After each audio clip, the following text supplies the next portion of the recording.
What if the bank you trusted was quietly labeling you a threat just because of how you look?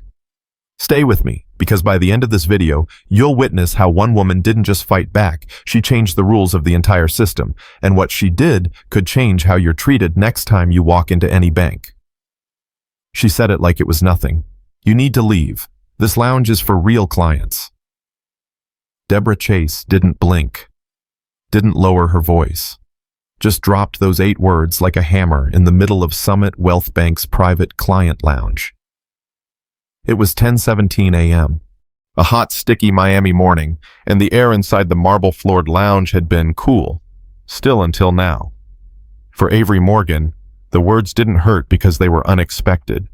They hurt because she saw them coming from a mile away. And before I take you any deeper into what happened next, let me ask you something. Have you ever been dismissed, completely written off by someone who didn't realize you owned the building they worked in? If that hits home, hit subscribe. Share this with someone who's had to prove themselves in a place they already belonged. Because in the next few minutes, we're going to flip the script on power, prejudice, and the illusion of professionalism. Back to that morning. Avery Morgan, 46, poised, calm, walked into the branch dressed in dark jeans, a pale blue cashmere sweater, and black loafers. No designer handbag, no gold chains, no entourage. She carried a tablet in one hand and walked like she wasn't here to impress anyone. And that was the point. This was a test of the system, of the people in it. She approached the front desk and politely asked to use the private lounge, said she needed to process a $5 million withdrawal. The teller didn't question her, just pointed her toward the glass doors like it was business as usual. But the moment Avery sat down, that calm shattered. Deborah Chase, 43, the branch manager, marched in like she smelled something burning and needed to find the source. Her blonde bob barely moved, but her eyes were sharp and cold. "We'll need proof of where your funds came from," she said. No hello, no context, just demand. Avery didn't flinch. She'd been here before. She remembered being 23 when her bank froze her account because her first big real estate commission seemed suspicious. At 26, she was told she was high risk by a loan officer, even though she brought 30% more collateral than required. And now, after 2 decades and $8 billion in acquisitions, here she was again facing the same look. Different day. Same doubt. Avery quietly opened her tablet, pulled up the necessary documents, and slid it across the table. But before Deborah could even glance down, someone else made themselves known.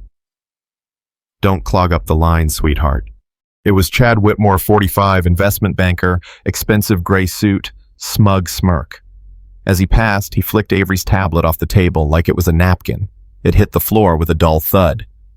Avery stared at him, still calm, still composed. Chad didn't even look back. Across the room, Heather Grant, 29, private banker, crossed her arms and tossed out a comment without raising her voice. "That much money? Doesn't make sense. She could have stolen it." The words weren't loud, but they traveled. 2 other clients turned. One arched an eyebrow. Another leaned in closer. Avery took a deep breath and responded, cool as ever. "Run my name." Deborah shook her head. "You're not verified. This isn't a walk-in center." That's when Darius Cole, 31, tech entrepreneur in sneakers and a hoodie, pulled out his phone and quietly started recording. The red light blinked like an alarm. Avery turned to him. "Don't." Her voice was calm, but it cut through. "We don't need footage. We need facts." From across the lounge, a tall black man in a tailored gray suit, Miles Bennett, 40, walked over to Darius. "Brother," he said gently, "put it down. This is bigger than one video. It's about how we show up, not how many clicks we get."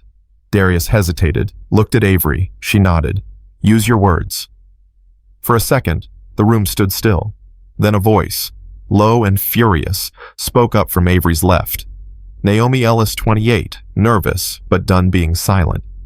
"This is foul," she whispered. Avery turned her head. "Say it louder." Naomi stood. "She's not the problem. You are," she said, eyes fixed on Deborah and Heather. Heather looked unimpressed. "Security's on standby," she muttered. Chad, now leaning against a column, snorted. You all really think this woman has $500,000 just sitting in an account here? Go hit a pawn shop. He bent down, slid a folded piece of paper across the floor toward Avery's foot. Naomi picked it up and read it out loud. Go to a pawn shop. The insult hung in the air like smoke. An older white woman clutched her purse tighter. A young Latino father holding a toddler looked up, jaw clenched. The room wasn't quiet anymore. It was boiling. Avery's voice rose, not with volume, but with force. You're tearing down this institution with every word you speak. Deborah smirked, loving the spotlight. You're not a client. You're a scam. Go act rich somewhere else. Avery didn't raise her voice. She just pulled out her phone. Jenna, she said, start Protocol 6. On the other end, Jenna Blake, her executive assistant, replied without missing a beat. It's ready, ma'am. Avery looked straight at Deborah. You're going to regret this, not because I'll yell, not because I'll post a video, but because you just told the wrong woman she doesn't belong in the bank she owns. Deborah laughed. Delusional, she said. Darius raised his phone again.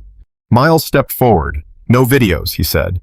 We do this the right way. We speak, no edits, no noise. Chad rolled his eyes. Security. Now. Deborah nodded. Heather picked up the landline, eyes flashing. Calling now. She's a fraud. Avery didn't move. She stayed still, like she had when her first deal nearly fell apart because of a forged title, like she had through 14 company buyouts and a global recession. This moment wasn't about her money. It was about whether she was allowed to exist in a space she already owned. So let me ask you again. If someone told you to leave a place you owned, would you walk away? Or would you sit still, calm, measured, and let the truth storm in behind you? Because for Avery Morgan, that storm had already arrived. She's a fraud, Mark. Throw her out. Deborah Chase didn't whisper this time. She shouted it loud enough for every person in the private client lounge to hear, as if volume could turn her accusation into fact. Mark Denning, 48, assistant branch manager, stood frozen a few feet away, his hands clenched at his sides. He didn't move. Deborah jabbed the air, words like weapons. This woman is a con artist, parading around like she owns the place. Avery Morgan turned her head slowly, deliberately. She still hadn't raised her voice or stood. Her silence no longer felt passive, it felt powerful. The polished marble floors, frosted glass walls, and recessed lighting couldn't soften the tension. The lounge felt less like a bank and more like a courtroom, and Avery was on trial. Chad Whitmore stepped in, playing prosecutor with a smug jawline. She stole that money, he said. Now she's wasting everyone's time. Why hasn't she been arrested? That word stole hit like a slap. Two men near the espresso bar turned. One lifted his phone for a second, then lowered it, unsure. Heather Grant stood by the wall, arms crossed. That's stolen cash. No real client asks for that. Not dressed like that. Avery glanced at her faded jeans, simple loafers, and pale blue cashmere sweater, intentionally unremarkable. Not millionaire attire.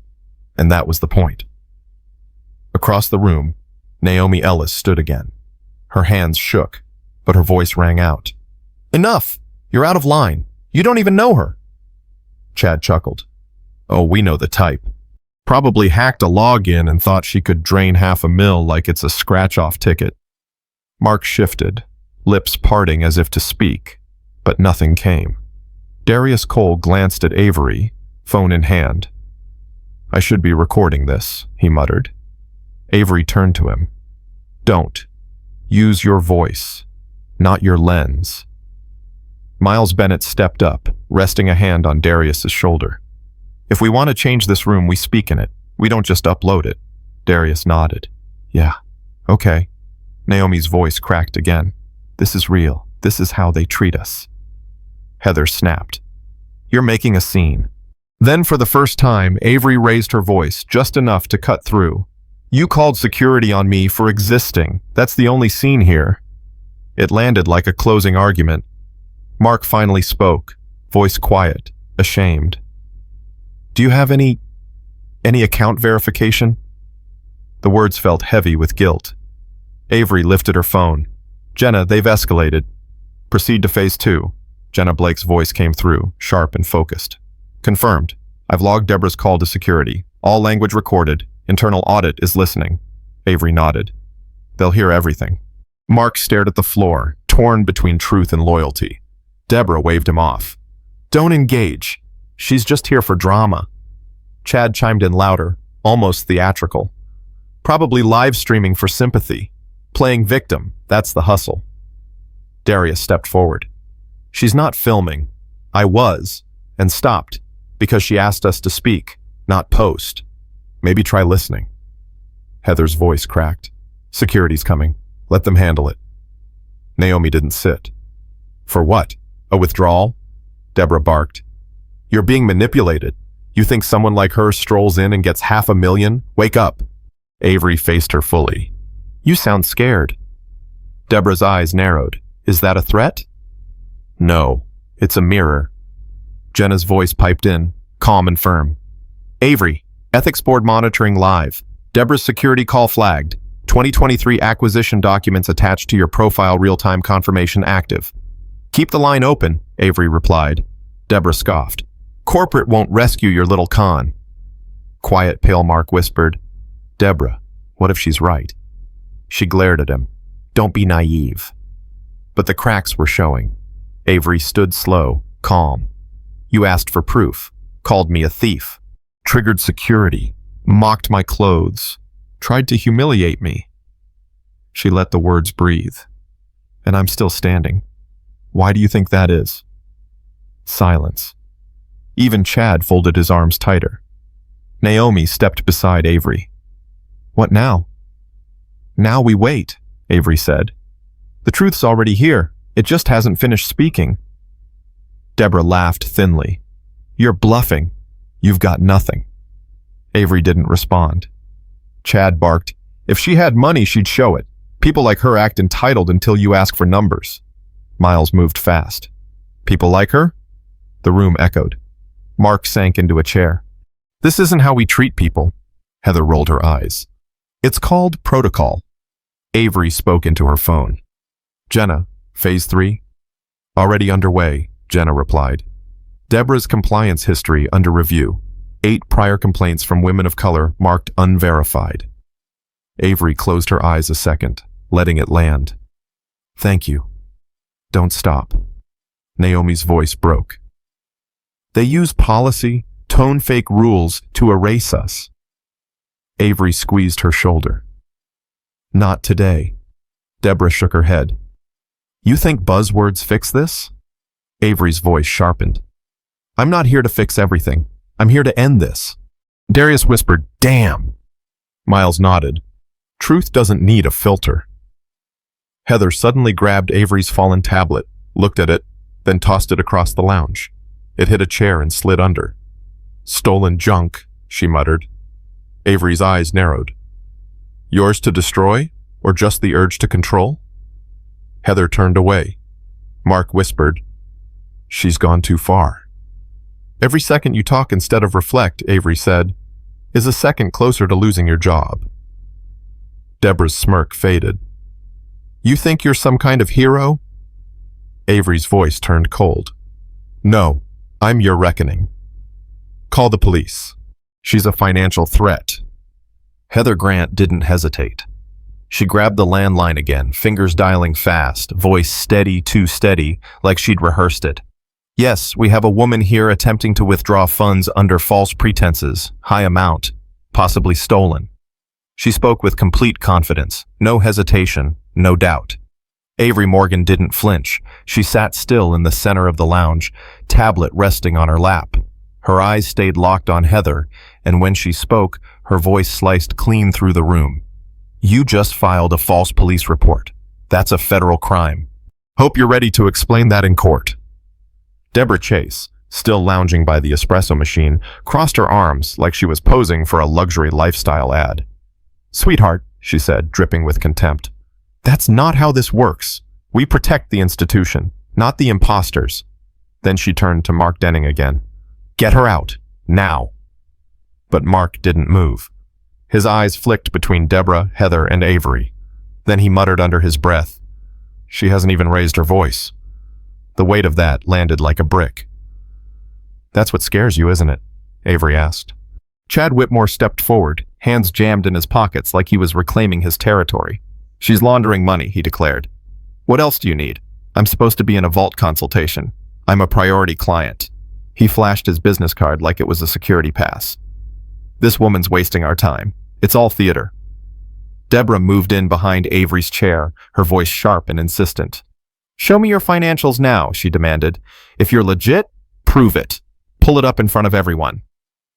It wasn't a request. It was a dare. Avery didn't turn. Her eyes went to the entrance where heavy footsteps echoed.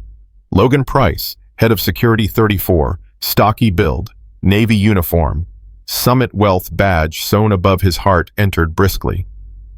"What's the situation?" he asked. Heather didn't hesitate. She pointed straight at Avery. "She's a suspected fraud. We asked for verification. She refused. Now she's escalating with her phone." Logan didn't pause. He approached Avery directly. "I'll need your bag and your tablet." No request. No pause. He reached. Avery didn't budge. Logan shoved her purse off the chair beside her. It landed softly on the floor. "You're being detained for non-compliance," he announced. Miles Bennett stepped in fast, placing himself between Logan and Avery. "That's illegal," he said, voice clipped. "She hasn't broken a law." Naomi Ellis gripped her phone tightly, not to film, just to feel grounded. "This is what happens," she whispered, "even when we sit still." Avery didn't break eye contact with Logan. "Touch me again," she said, calm but lethal, "and I'll personally see Summit Wealth pays for it." Logan's eyebrow lifted. "Lady, I don't care what you threaten. You don't belong here." Those 5 words hit like glass breaking. "You don't belong here."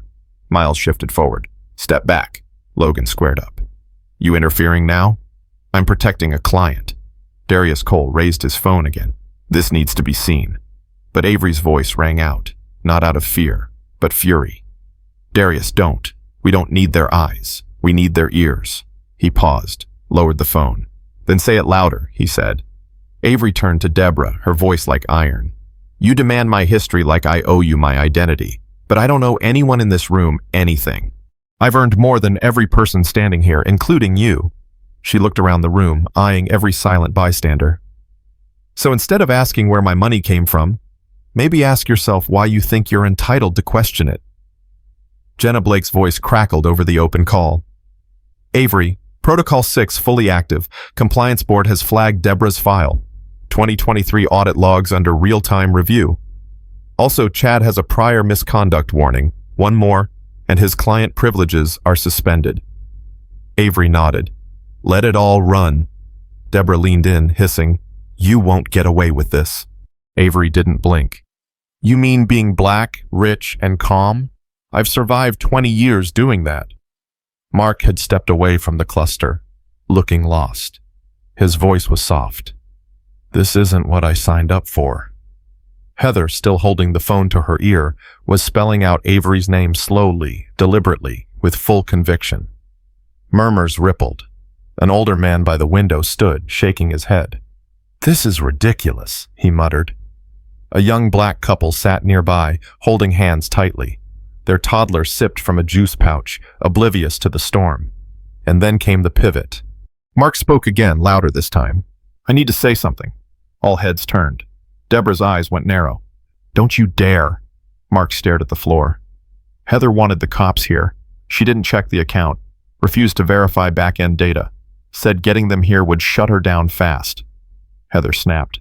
"That's a lie." Mark nodded. "I heard it. You said it. You said it knowing exactly who she might be." Chad scoffed. "You're flipping on your team for her? She's bluffing." Avery stood. "Then call the bluff." She turned to the entire room and lifted her voice, not shouting, but making it clear. "I'm Avery Morgan, CEO of Summit Enterprises, owner of Summit Wealth Bank. Every word spoken here, every insult, every accusation has been recorded, logged, and witnessed." The room froze. Deborah went pale. Mark stood still. Heather backed away. Logan blinked, stunned, and then the shift landed, not just in Avery's words, but in how the room absorbed them. Applause. One client, then another, then the room. Miles stepped forward. I knew I recognized you. Forbes cover, 2 years ago. Your company turned this place around. Naomi, tearful, whispered, She's our CEO. Darius exhaled. I should have filmed this part. Avery turned slowly, speaking to them all. The issue isn't that you didn't know who I was. The issue is how you treated someone you thought didn't matter. Deborah opened her mouth. Nothing came out. Avery stared her down. You set yourself up, Deborah said, grasping. No, Avery replied. I tested you, and you failed. From outside, sirens began to wail, drawing closer. The police were coming. But inside the lounge? Detain her now before she disappears. Deborah Chase's voice cracked with desperation. Her polished facade was gone, replaced by frantic urgency. She wasn't running this anymore. She was clawing for control. Logan Price, still hovering near Avery Morgan's chair, stepped forward, reaching for her arm. But Avery didn't budge. She stood rooted to the marble floor. If you touch me, she said, voice low and firm, you'll lose more than your job. Logan froze. Naomi Ellis was already moving, sliding between them. Back up, she snapped, eyes blazing. You heard her. She owns this place. Logan glanced at Deborah, then back at Avery. For the first time since he'd entered, he looked uncertain.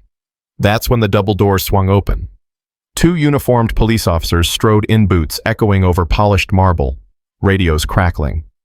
One, a tall white officer in his 40s with lined features. The other, a shorter Latino officer, scanning the room with quiet focus. We got a report of a financial fraud attempt, the older officer said. Can someone explain? Heather Grant straightened, wearing her most concerned employee face. She stepped forward, pointing at Avery. She's impersonating a high-net-worth client, she said. Demanded $500,000 in cash, no ID, no verification, possible federal theft.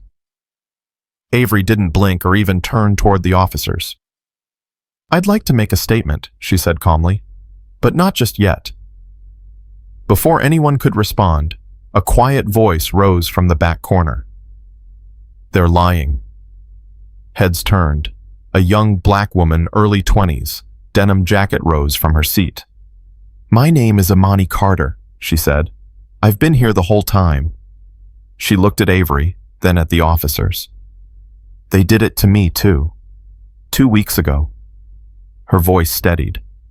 I'm a freelance photographer. I came to open a business account.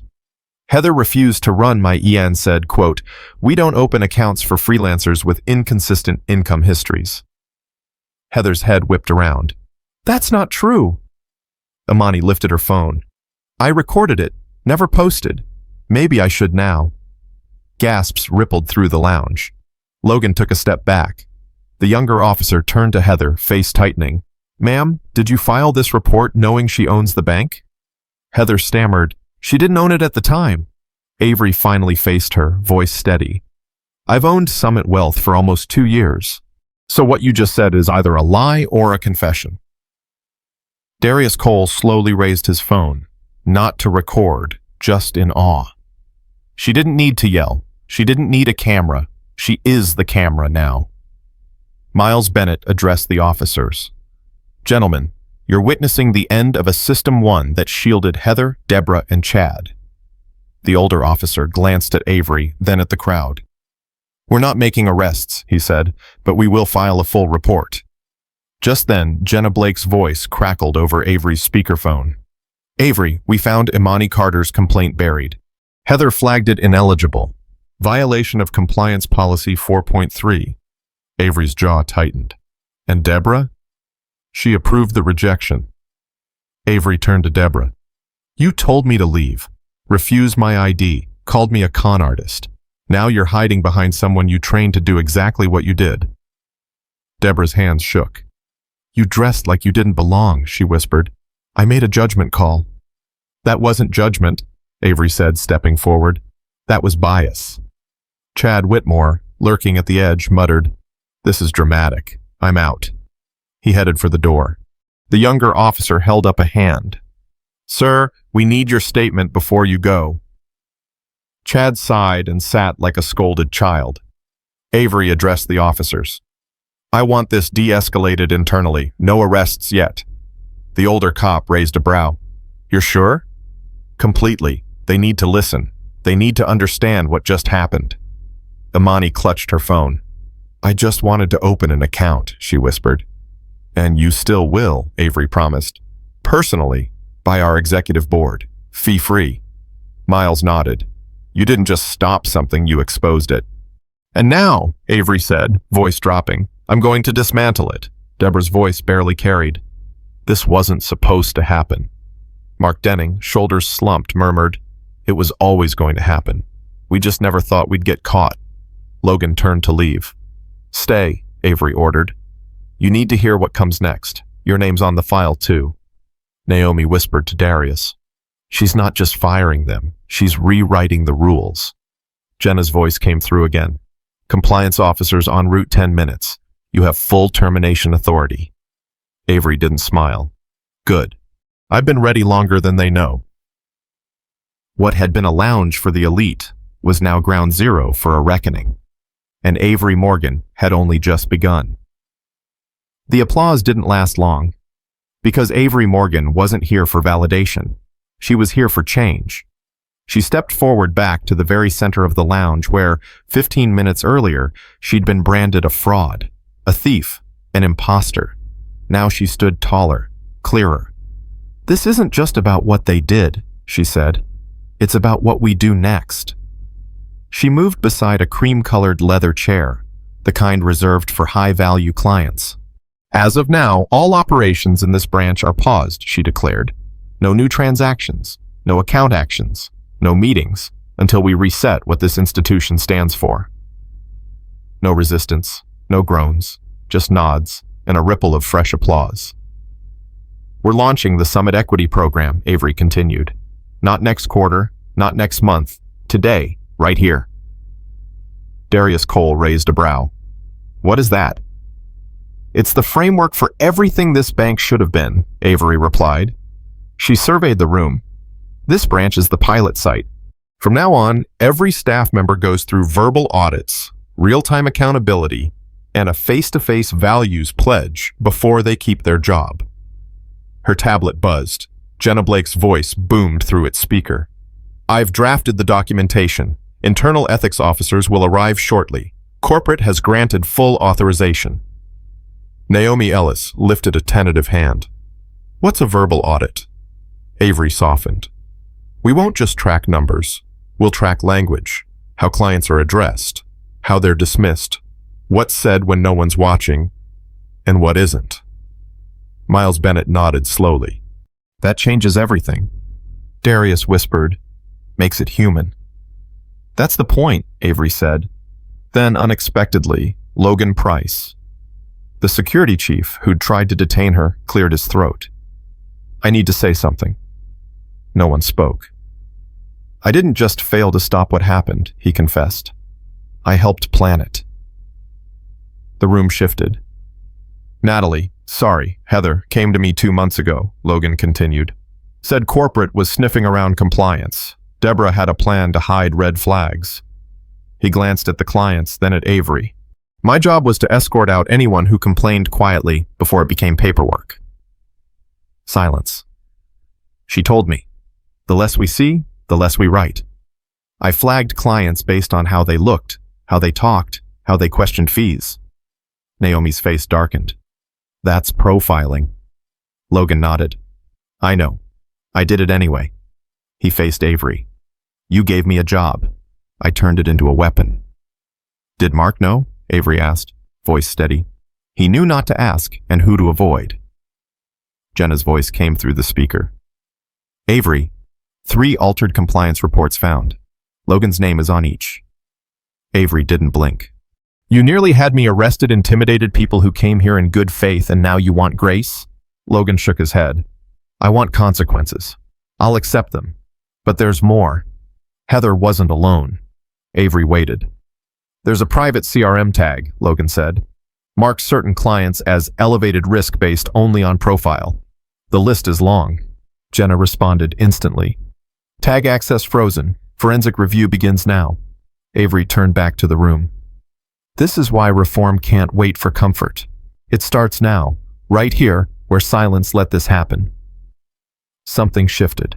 Clients began clapping again this time. Not polite, but resonant. The sound of people ready for change. Naomi stepped beside Avery. Let us help. Avery nodded. Together, starting with truth. And in that moment, the lounge once built to exclude finally felt different. For the first time, voices weren't silenced. They were heard.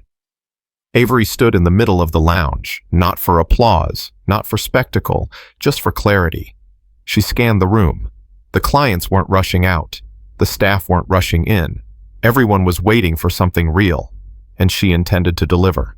This wasn't about punishing a few people. It was about confronting a culture. The silence that once protected bias was gone.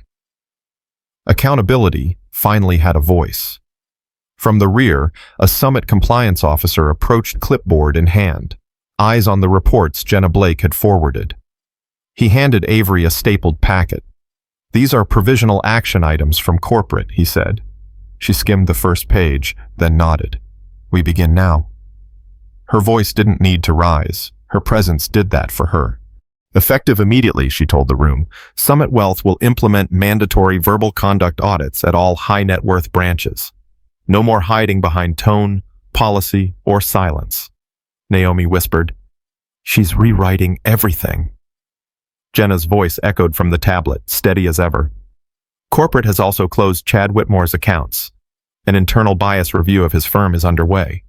Avery glanced at Chad's now vacant chair. No gloat, no smile. He had influence, she said quietly, but not character. Naomi stepped closer. So what now? What happens after this? Now we build something that doesn't just react to injustice. It prevents it. Darius, still shaky, added, You didn't just fire a team. You exposed a mindset. Avery nodded. Then we keep exposing it until it can't survive in the dark. From the back, an older hand rose wrinkled, trembling. A man in a crisp gray suit stepped forward, Summit badge on his lapel. My name is Walter Hensley. I retired 10 years ago. I oversaw employee training for this region. The room stilled. I trained Deborah, Mark, even Heather when she started, he confessed. We taught them to prioritize appearance, never saying race or class, but using terms like client quality and preferred posture. The system did the rest. He drew a breath. I helped build the bias. Now I want to help tear it down. Avery stepped toward him. Why now? Because watching you dismantle it with your voice made me realize I had mine all along and never used it. Avery nodded. Use it now. Walter turned to the compliance team. I'd like to give a full deposition and help rewrite training. The lead officer nodded and escorted him aside. Silence, heavy, honest filled the room until Jenna's voice returned. Avery, I've finished reviewing the CRM flag list Logan mentioned. 17 clients tagged security risk had 0 incidents. 15 were Black or Hispanic. It's been submitted for full audit. Avery closed her eyes for a moment, then opened them. It's official. This wasn't just a case, it was a culture. Naomi placed a hand on Avery's shoulder. And you didn't just fight it, you broke it wide open. Amani, clutching her phone, added, I came to start a business. Somehow you gave me a future too. You still will, Avery said. And this time you'll do it in a bank that actually sees you. She surveyed the glass walls, the marble, the designer lighting architects of intimidation for anyone not dressed for power. Not anymore. Let this be the last time silence walks away stronger than truth, she said, voice carrying. Justice doesn't come from hashtags. It comes from who we choose to be when no one's filming. She paused. I didn't raise my voice. I didn't slam a desk. I stood still and spoke. If I can do that here, you can do it wherever you are. With that, she turned and walked with the compliance officers toward the inner offices to begin the real work. Jenna's voice followed, firm and final. Summit Wealth will never be the same, and that, Avery thought, was exactly the point. Part 7. Renamed version. The door closed behind Avery with a soft, deliberate click, No one in the lounge moved. Not a whisper. Not a shuffle. The silence wasn't uncomfortable. It was reverent. Everyone understood something permanent had just happened, and they were sitting inside the epicenter of it. For the clients still in the room, something had shifted. This wasn't just about banking anymore. It was about belief that maybe power could finally look different. Avery reemerged a few minutes later. She'd shed none of her calm, none of her certainty. She didn't return to the center. She walked straight to Amani. Amani still looked stunned, phone clutched to her chest like a shield. "I want to personally open your account," Avery said. "Right now." Amani blinked. "Really?" Avery smiled gently. "Really?" Miles stepped forward. "Let me help her get set up." Avery nodded. "She's your first equity client." Amani frowned softly. "Equity client?" Miles nodded. "It means the bank sees you, not just your balance." Amani wiped her eyes. "That's the first time anyone said that to me." From the back, Darius exhaled. "This is surreal. Feels like something cracked open and let fresh air in." Avery glanced at him. It did. She faced the compliance officers near the front. "I want everyone to understand something," she said, voice carrying without effort. "We're not rebuilding Summit Wealth to win back trust. We're rebuilding it because the version you trusted never existed for everyone." A compliance officer handed her a digital slate. "Full termination authorizations, Avery. All signatures in place." She reviewed, then tapped her initials. "Let's make it official." She turned to Deborah, sitting rigid at the couch's edge. "Deborah Chase, you are terminated effective immediately for racial bias, abusive position, and obstruction of client services." Deborah opened her mouth, but no sound came. The voice that once commanded the room now trembled. "Mark Denning," Avery continued, "terminated for complicity remaining silent while a client was profiled and humiliated." Mark lowered his head. No protest. "Heather Grant," Avery said, locking eyes with her, "terminated for fabricating a risk report, filing a false police call, and suppressing client complaints. You broke the system from the inside." Heather's breath caught. "I didn't know it was you." Avery's gaze didn't soften. "And if it had been someone else?" Heather had no answer. "Logan Price," Avery said, turning toward security, "dismissed for aggressive conduct, unlawful detainment attempt, and failure to de-escalate when integrity was required." Logan nodded once, accepting the reckoning.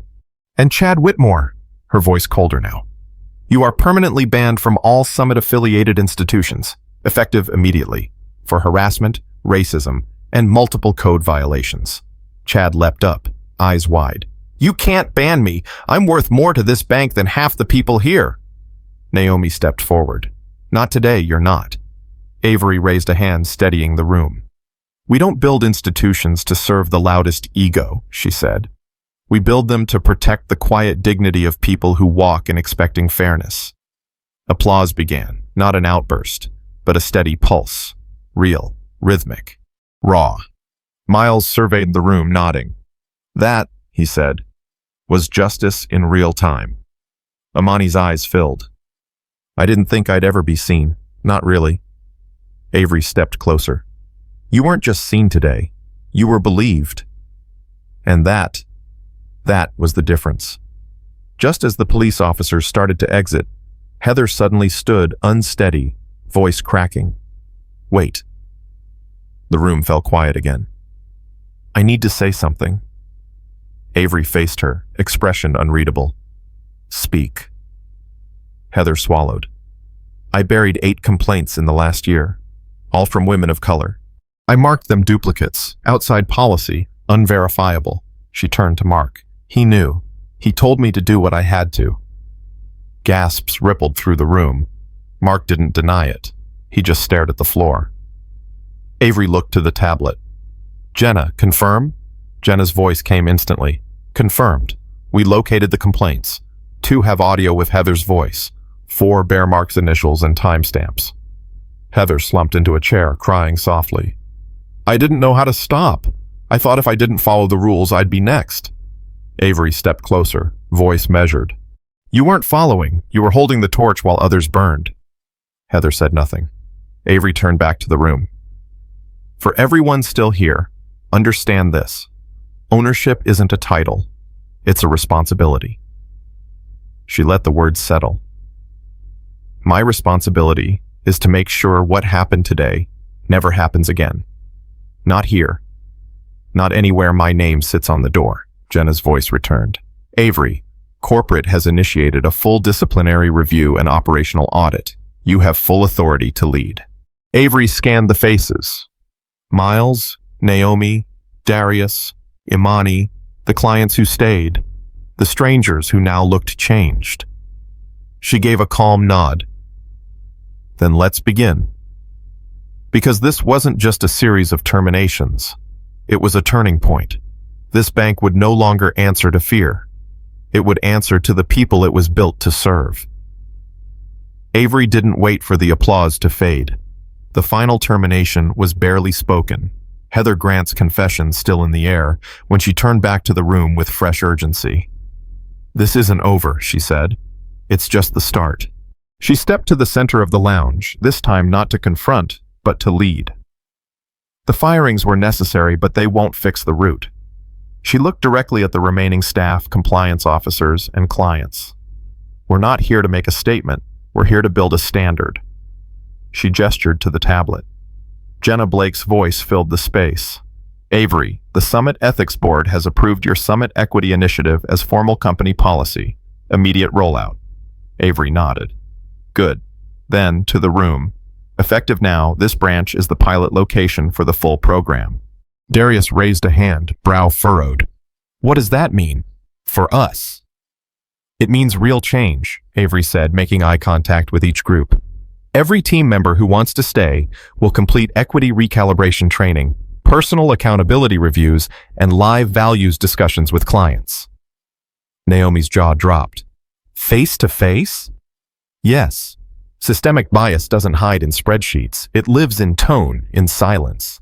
So we bring it into the open. The compliance officer added, verbal audits will be logged. We'll track how clients are spoken to and how that shifts by profile. Imani asked from the side, and clients? Avery turned gently toward her. Clients are part of the change too. You'll give direct feedback, not surveys. Conversations. A low murmur of agreement rippled through the room. No one objected because now they saw. This wasn't PR. It was transformation from within. Miles folded his arms, proud. This will ripple. That's the point, Avery said. She noticed 2 junior tellers and a custodian watching from the hallway. You 3 come closer. Names? They stepped in. Eli, said the first. I'm a teller. Leah, said the second. Back office reconciliation. And I'm Raymond, said the custodian. 8 years here. Avery addressed Raymond first. Ever asked to speak in meetings? He chuckled, embarrassed. No, ma'am. I just keep the floors clean. Not anymore. Starting today, every voice counts. If you see something wrong, speak. She turned to Leah. Ever flagged concerns that went nowhere? Leah nodded. Yes, twice. Both about Heather. Avery looked to a compliance officer. Pull those records. Then to Eli. Good with clients?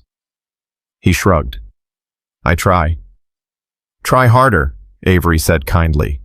After today, clients will be watching and they'll be heard. Jenna's voice chimed in. Ready to begin interviews. HR oversight, lead arriving now. Perfect, Avery said. Facing the room again. We'll do full staff evaluations, cultural alignment, as well as performance. The wrong attitude in a $15 an hour role can cost millions in lawsuits, brand damage, and human dignity. Keith leaned against the glass wall. This feels historic. It is, Avery said, but only if we follow through. A compliance officer stepped forward. Note: another branch flagged similar concerns. Same training module, same risk tag language. Avery didn't flinch. Escalate it. I'll visit that branch next. Imani stepped forward with a print out her business plan. I brought this 2 weeks ago. Heather called it a hobby. Avery took it gently. I've reviewed 100 plans this quarter. This might be the most courageous. To the compliance team, Flag this account. VIP status, no maintenance fees, no minimums. Imani's voice cracked. Why? Because when someone dares to build in a system designed to shut them out, that's the client we're here for. Naomi wiped a tear. Darius muttered, "Put that line on the wall." Avery nodded to Jenna. "Document it. Frame it. Post it in every branch." "Done," Jenna replied. From the back, a voice none had heard yet, an elegant black client in her 60s. "I watched all of this," she said. "First time in my life, I've seen a black woman disrespected in a bank and leave with more power than she walked in with. You didn't just stand your ground, you made space for the rest of us." Avery's eyes softened. "Thank you."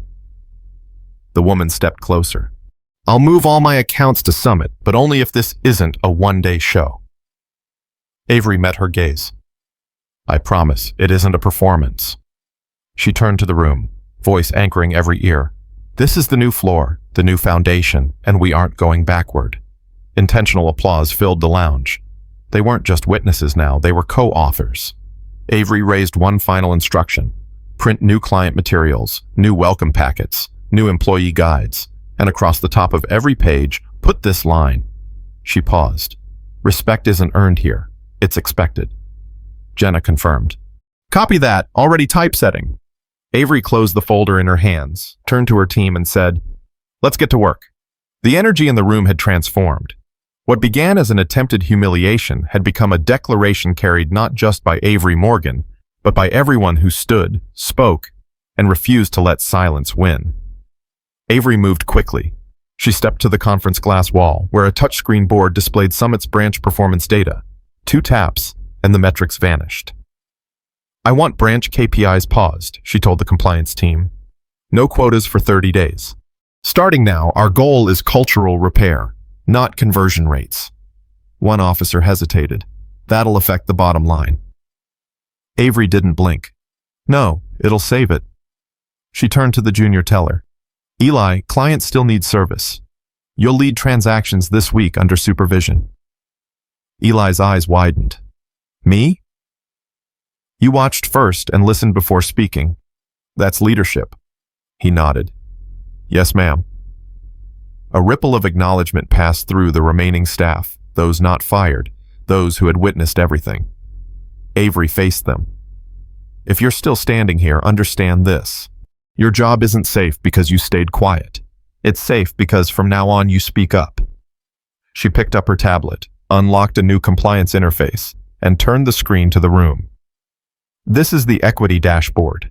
Every client profile now includes 3 audit markers: tone used, time spent, and a client respect index.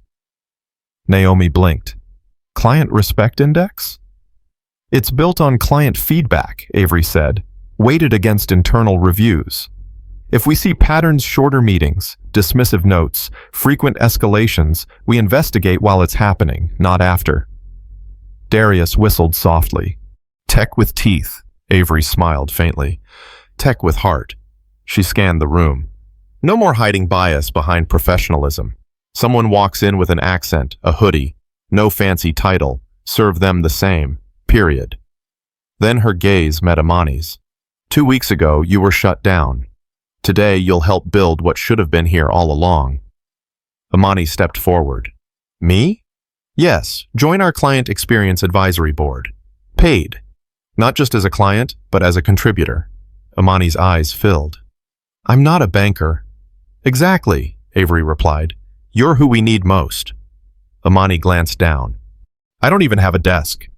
"You will along with a seat at the table." Darius stepped in. "I'll handle her onboarding. Text my lane." "Thank you," Avery said. She turned to the clients. "Before you leave, please complete a witness reflection." A junior staffer passed out cards with 3 prompts. 1. What did you hear? 2. What did you feel? 3. What will you remember? "These aren't testimonials," Avery explained. "They're truth. Corporate will archive them to train every new hire." An older Asian woman accepted a card. "Usually people erase the evidence. You're preserving it." Avery nodded. "We don't bury truth anymore. We build with it." Across the room, Miles tapped the marble with his loafer. Feel that? Naomi raised an eyebrow. Feel what? The floor is still marble, but it's not cold now. Darius laughed. Getting poetic, Miles? He shrugged. Change does that to me. Another hand rose from a corner. A light-skinned man in his 50s, summit badge on his lapel. I'm Greg Fulton, mid-level finance, 11 years here. He looked nervous. I didn't speak up earlier. Saw how Deborah ran things, heard Heather's comments, flagged 2 of Mark's decisions, but I stayed silent. His eyes reddened. Because I feared losing my job. Avery listened. And after today, I realized I'd already lost something worse. Which was? She asked gently. My integrity. Silence held. I want to fix that, Greg said. Tell me where to start. Avery met his gaze. You just did. She motioned to a compliance officer. Add Greg to the cultural restitution, team re-education, client review sessions. Logged, the officer confirmed. Avery addressed everyone. You don't get extra credit for quiet, but you do get a second chance if you walk forward with truth. From the hallway, Jenna's voice carried through the tablet. Avery, final update. Corporate approved 90-day reform coverage for this branch. Funding cleared. Board signed off. Full operational control is yours. Avery drew a deep breath, the kind taken before sacred work begins. Then here's our mandate, she said. We're done merely managing wealth. We're here to model worth. She rested a hand on the once exclusive leather chair, now just a seat. And that starts not with money, but with dignity. The room stilled, not tense, but focused. Avery wasn't finished. She never planned to be. Avery stood at the center of the lounge one last time. Not for applause, not for recognition. She stood because this marble-lined, glass-walled, espresso-scented space had been built to make people feel small, and she wasn't leaving until it felt different. For years, she began, this room represented status, privilege, access, but for some of us, it also represented rejection. Her eyes swept the room from stunned clients who'd just witnessed a revolution to junior employees waiting for a new script. I've walked into places like this my whole life and watched people decide without credentials, without inquiry, without care that I didn't belong. She paused. And today, in this very space, they did it again. She stepped closer to the unmanned reception desk. They profiled me, doubted me, called security, labeled me a threat. She glanced at the empty chairs where Deborah, Heather, Chad, and Mark had sat, old authority now reduced to furniture. They told me I didn't belong in the house I helped build. Then she looked at Amani. They told you your dream wasn't real. At Miles. They told you to lower your voice. At Naomi. They told you to sit back down. And finally at Darius. And they told you not to film. She scanned the room once more. But what they didn't know was that the storm they tried to silence had already arrived, still, clear, true. She gestured to the walls. This place used to echo with performance politeness, policy, protocol. From now on, it will echo with accountability. Jenna's voice came softly through the tablet. Avery, updated client materials are printing now.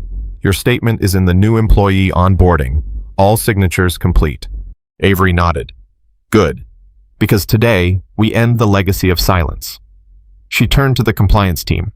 This branch is now the pilot for Summit's anti-bias banking model. Every new hire will train here. Every executive will walk this floor. Every flagged complaint will land here first, for immediate response. The senior officer bowed slightly. Understood. This will be our cornerstone. Avery faced the remaining staff. I'm not asking for perfection. I'm asking for presence. Her voice rose, not to shout, but to cut through years of noise. Presence when someone's dignity is at risk. Presence when silence feels easier. Presence when the system wants you to look away. She paused. Because now, this bank answers to something higher than money. It answers to humanity. Naomi clapped. Amani followed. Miles laid a hand over his heart. Darius raised his hand in quiet solidarity. Then Walter Hensley, the retired trainer who once built the bias, spoke again. "I built the wall that tried to keep you out," he said. "Today I watched you walk through it. No force, no fire, just truth." Avery turned to him. "Then help build the door behind me." Walter nodded. "I will." A compliance officer handed her the final stack of papers, statements from clients, employees, witnesses. Avery held them as if they were a ledger of lives. She faced the entrance. "Some of you came to bank, some came to work. None of you expected to witness this." She walked slowly toward the doors. "And yet, here we are." Her hand rested on the handle, but she turned back one last time. "Remember, when someone tells you to leave, ask yourself, do they own the space, or just occupy it?" She let the words settle. "I don't raise my voice to be heard. I speak clearly to be understood. If I could speak here, where they tried to erase me, then you can speak wherever you are." With that, she opened the doors. No security, no escort, no flash. Just Avery Morgan walking forward, not away from the story, but into the system she would rebuild. One word, one witness, one wall torn down at a time. As she exited, Jenna's voice faded over the tablet speaker. Summit Wealth will never be the same. And it wasn't. Because the future of banking didn't start with numbers that day. It started with a name they tried to erase, and a voice they couldn't silence.